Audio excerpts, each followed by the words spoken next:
will talk about, because my What vision. does it mean when you're a travel agent? Like you suggest the hotel, like the hotel? No, you have to study. See, the reason I picked up a lot of jobs. But why wouldn't somebody else just book the hotel themselves? See, let me clarify. Okay. Yeah. First of all, why I became a travel agent. Like let me go through that process. One of the goal is for me to create job market, because my dad is always broke. From my childhood, he was always poor. And my goal, I hate poverty. Especially really like. But the one thing in India, the poverty is not material acquisition. It's more about like not having people around and stuff. So I never felt poor. See, I had a very rich nuclear family, and we had like a big orchard that didn't belong to us. But I used to climb the gooseberry trees, mango trees, guava trees, and I was a tomboy, and I ate right out of the tree. And seriously, for a kid, what do you need, right? I never felt poor. So that's all. It's about food, and we'll always get handouts from my cousins and stuff. So clothing, there's a lot of people there too. Like, isn't it super populated? So see, the thing is, it's not population. One thing I am understanding is poverty is lack of resources. Well, so if you don't have resources, you feel poor. But I never had any lack of resources. That's why I think Indian poverty is not material poverty. Yeah, it's not about the stuff. It's actually not having resources the rich kids get. That's all. I had to study in programs that is funded by the government and stuff, which was awesome. You study very good. I went to medical school with scholarship. I really didn't have to spend any money. You just study and you get ahead. Yeah, you still have to apply for the stuff and do the work to have that happen. It's still. No, actually, see, in India, everything is spiritual. I was a clairvoyant from my childhood. So I can look at a book very, very sincerely, and I can map it in my brain. And when I come across the paper, I don't need to understand a single word. Match it like a puzzle. If a square looks like a square, match it. And I aced every exam, not understanding a single word. And it worked? Yeah, I became a doctor. The only time I had a problem was when I had in my anatomy class, that guy was saying, where is the occipital lobe? I cannot perceive. I cannot understand, right? My problem is visually I'm all caught up. But I cannot understand how to put two and two together. So I was told by my mother, don't ever kiss a boy, you'll get pregnant. So, that's like my medical knowledge, right? So you get misinformation in visual too. Yeah. So when you do not understand, right? When you do not understand, you're going to fail in life. So you're not street smart. You understand? So I was book smart, but not street smart. Yeah. So then I started engaging with people. So that's when I realized, so you need to talk to people to understand how it works, how you cook it. And so essentially, the education is not a problem, because in India, our education is transmitted by energy.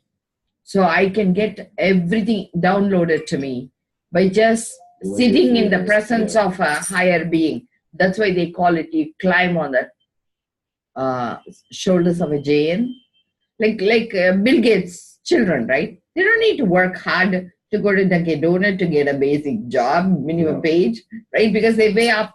Same thing, when your base is very strong, you don't need to strive for the type of education. So education is free in India. Medicine is free in India. What about healthcare and stuff like that? Healthcare is free. So our basic needs are met. That's why I'm saying Indian poverty is very different. You guys need to understand. Indian poverty is agricultural poverty, because we are all agricultural civilization. So when you do not produce, you cannot exchange what you need to exchange. Yeah. You don't receive the same resources. So I didn't understand it. So my dad was always poor. And I tried to instill hope in him. And he followed me. I came here. My dad gives me $100 bill. He says, daughter, go save yourself. I put myself through paramedic school, I held the 3 jobs and I had the money. And when my mom died, he says, I'm going to join you. So he came to join me and he brings a big list. I said, what is this, Dad? This guy needs to pay $100,000. This guy $70,000. Like he had like a one big page. I said, I didn't bring you to pay your debts. I said, I brought you here so you can make money. Happens, So send like, it up. you know, once But the problem is he always, even now in debt. He's even now in debt. He's living in New Jersey. He's married to an Italian girl. And one thing he keeps on saying is, I'm in debt.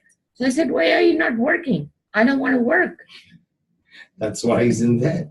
And I said, how do you eat? He says, we go to diners every day. We spend $30 on a diner. And he's right around $40,000 in debt, I would assume. He doesn't tell his wife he's in debt, by the way. So I have no idea what type of concept it is. In spite of earning all this money, I'm on a dollar budget, okay? I would spend only $1 on my food. I'm a dollaritarian.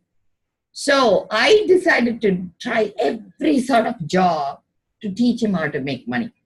So I told him about travel agency, okay? So he signs up. He signs up and he doesn't finish the exam.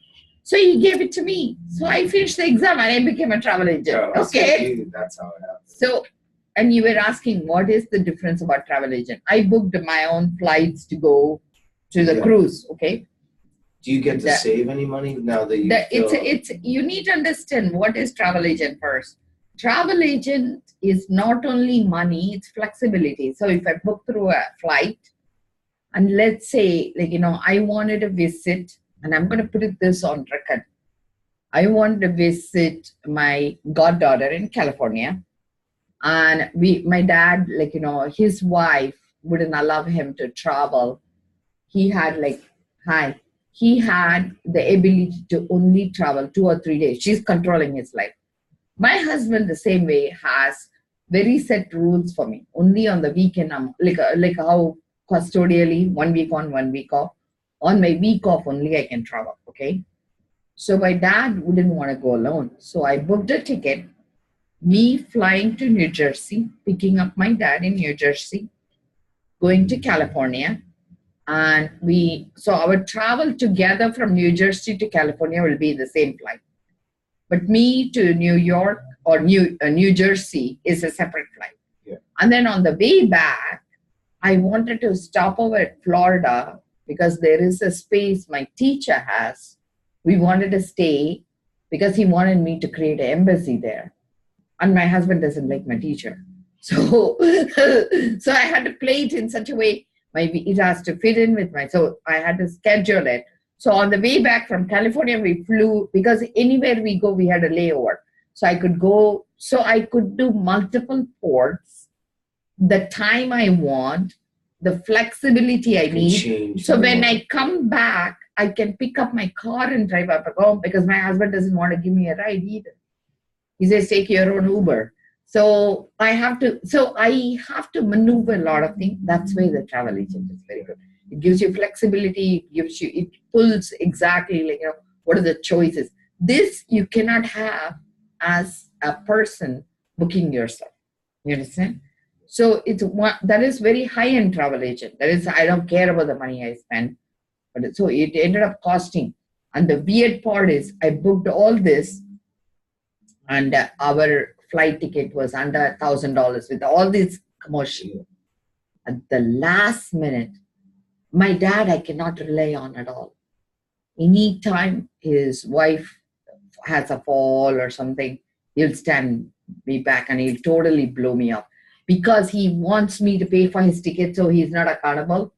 So it doesn't matter to him to change. And he forced me to change his ticket. Each ticket, the change, it cost me $200 penalty. So I ended up spending $5,000 and he has no concept of money. See, the problem is he's never earned enough to spend. So always people bailed him out, whether it's my uncle, aunt, or my cousins. So he doesn't understand. He will, and since he's always in debt, doesn't mind borrowing either. So that is something I don't understand. But I decided I cannot let my dad borrow when, No. even though he's at fault. So that's again the travel agent, like, so I understood it. And I had to now figure out, okay, we are going to stand up. They said they will reduce the penalty because mandatory, they will take out your ticket and you'll be lost. Yeah. So I said, can you do something to adjust for that? So we ended up having, so my dad says, that's why I asked you to take travel insurance. You didn't listen to me. So I had to be very patient with him. He's all snapping and say, Dad, you cost me a lot of money, So it's very challenging. And it's like having a bad customer, but he's your top customer. I work with my father, so I can. So that is the first part about travel agents. So now, what did I do during my vacation? You were asking, right? So, you remember I was telling you the only thing I do is look for a job. Yeah. So I went to St. Kitts. St. Kitts and Nevis is an island. So originally I was thinking of applying for a job, and I went to the spa. I met the acupuncture doctor there. And he says the cruise ship takes all the money from him, 7-month commitment, and they would only pay him 10% of what he makes.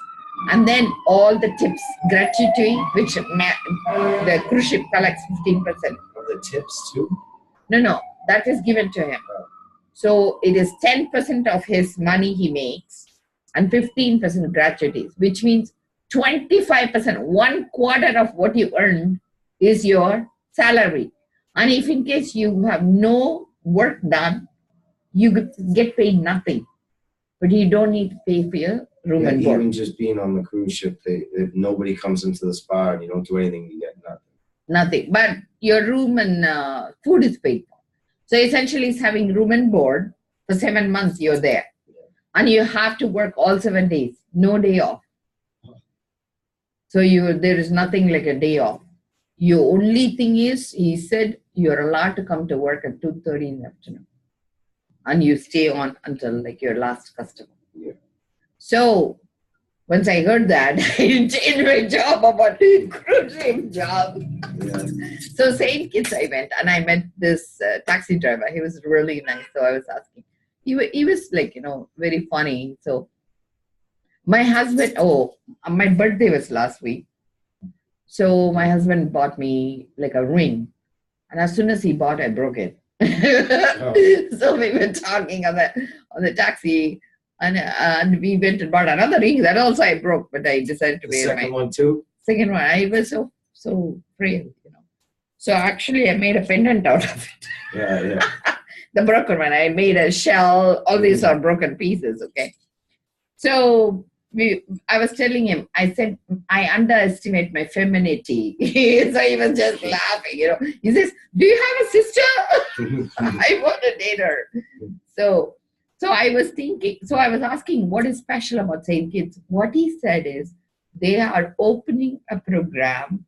And so anytime you invest $400,000 in their real estate, you get citizenship. So that gave me an idea, because Chinese government is buying a big university, so they're doing a medical university there. Ross University, which is a veterinary school, is run there. And Taiwan has a very big farm field they are developing. They make all the tropical fruits and vegetables, and they export it to US, to all their local markets. So all internationally they're doing. So for my teacher, I want to create an embassy there, and to create an educational program for substance abuse retreat center. Yeah. So then I can do crowdfunding. Let's say even if it takes 10 years, I can put money away and sell my Holliston office, go to St. Kitts. And today we had an argument today morning. My husband wouldn't pay toll for my son. He blew through the toll booths, okay? And when we were gone, so we get a toll. The ticket thing in the mail. The ticket thing in the mail, and it costs $22. What, each time? No, he must have done multiple. Yeah, it's like $2, I think, $2 to $4. $22.50. So you know what my husband said? this car was given by me to go to school to my son, and he wouldn't take responsibility, he said. I said to him, this is crazy. I said, you're saying it's my problem because I gave my son a car? I said, I'll cancel the plate. Let him not have a car anymore. And he says, he keeps coming close to my face and he says, shame on you. Shame on you. And I said, Keith, I said, you are giving me such a mental agony because you're saying you're not going to pay the toll. And then you say it's my fault. So I'm taking care of the fault, and that's also a problem. So I said, what do you want? He says, go back to India. And I said, you are giving me such a pain. I'm not going to go to work today. I said, I'm going to sit at home and do nothing. The kid needs to pay like $20. See, but the kid has no money. He's like 19-year-old. What do you think? 19, 20-year-old. He is not even gone to school. He's going to school. He's going to college. I'm saying you gave him the car. Yes, but he needs the car to get to school. So, but anyway, so hear me out. The funniest part, right? It was not funny in the morning. It gives me so much mental pain.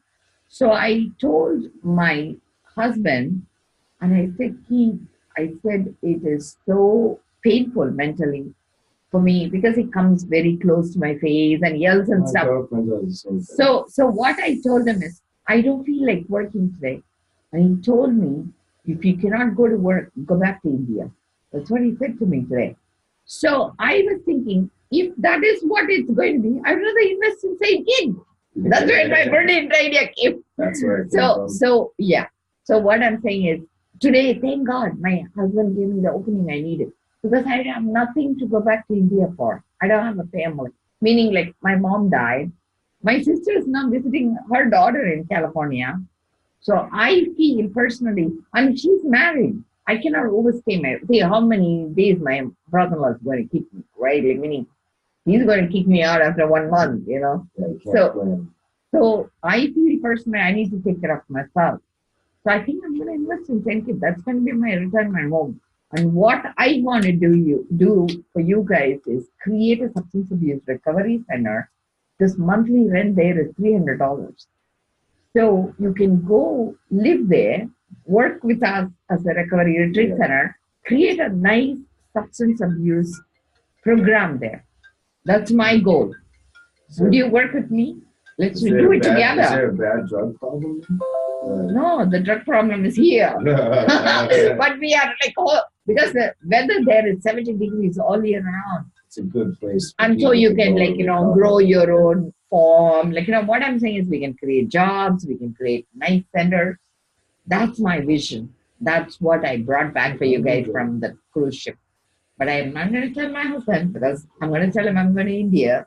And then I'm going to show up in St. Kitts, my new India.